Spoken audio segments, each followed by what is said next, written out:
Lo, ano kaya mabilis at mabisang paraan para yumaman? Araw-araw inom, ipunin ng bote, tapos ibenta, sigurado yayaman ka. Siguro, Lo, ang yaman mo na. Yung mga benta ko kasi ng bote, binibili ko ulit. Pinapaikot ko lang ang puhunan. At nye, Lolo, kailan pa kaya tayo maging milyonaryo? sa totoo lang, Apo, malapit na akong yumaman. Pera na lang ang kulang. Lolo, ano po ang nangyari sa inyo at nakabuka-buka ka kayo kung maglakad? Apo, galing kasi ako sa doktor, nagpa-check up. Lolo, bakit umiinom na naman kayo? Di ba galing kayo sa doktor? Nagsiselebrate yung ako, Apo. Pinauwi pa kasi ako ng doktor. Buti na lang, Lo, pinauwi ka pa. Nung pauwi nga ako, may nagtanong bakit nakabuka-buka ka daw ako maglakad. Bakit, Lo? Ano ba sabi ng doktor sa inyo?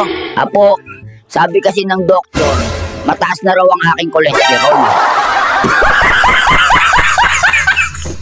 Ano naman ang connection nun sa pagbuka-buka nyo? Apo, ang payo kasi ng doktor, iwasan ko na raw ang itlog. Lolo, bakit umiinom na naman kayo? Apo, kakatanggap ko lang kasi ng ayuda. Sayang naman kung hindi ko gagamitin. Lo, alam nyo naman masama ang alak sa katawan, di ba? Apo, gumagwapo kasi ako pag nakainom.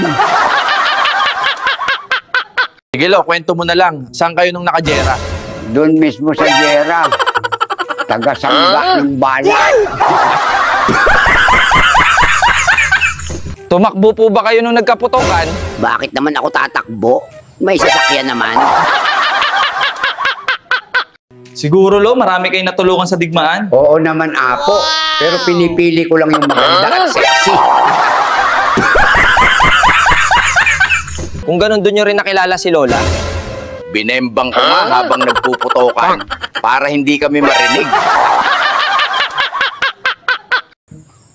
Naku, Lo, baka magalit si Lola pag nalaman niya yan. Magalit na kung magalit, basta wag lang aamin.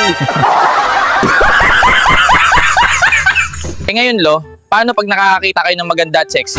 Pinipikit ko na lang isa kong mata, pero yung isa nakasunod kung saan siya papunta. Hello, anong masasabi mo sa henerasyon ngayon?